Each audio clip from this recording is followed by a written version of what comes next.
Now to the Israel-Hamas war. This morning, Israel's military members said it delivered medical supplies, incubators, and baby food to Gaza's largest hospital. This after also announcing a targeted operation against Hamas. CBS News' Doug Williams joins us live from Tel Aviv this morning. And Doug, what is the latest on the Israelis' attack on this Al-Shifa hospital at this hour?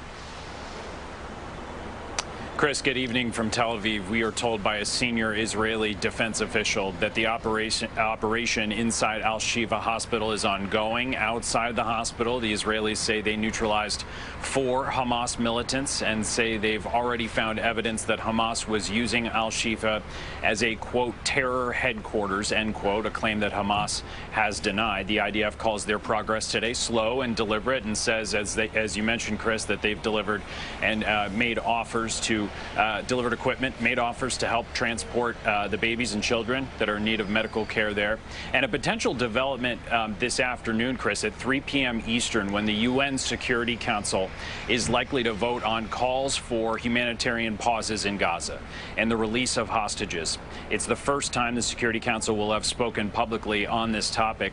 CBS News has learned that the U.S., Russia, and the U.K. are likely to abstain but not veto.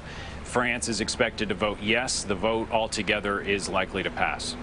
Doug, also yesterday you visited an Israeli Defense Force base yesterday. You met a captain from New Jersey, of all places. Tell us about that conversation.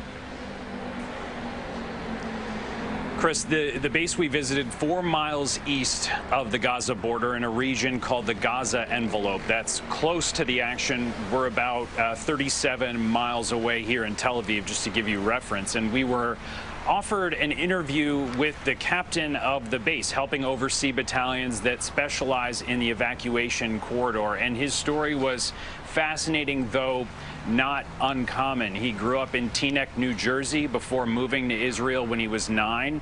And as a reservist, he sprung into action on October 7th. Take a listen. I have a wife and 3 kids at home. I left them on October 7th on the Sabbath and jumped straight away into the battle. And I'm here to protect my family, my country, and do what it takes to make sure that what happened on October 7th can't happen again.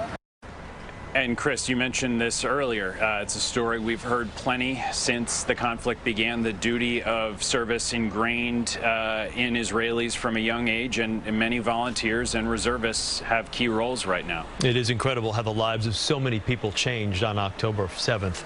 Doug Williams live for us in Tel Aviv this morning. Doug, thank you.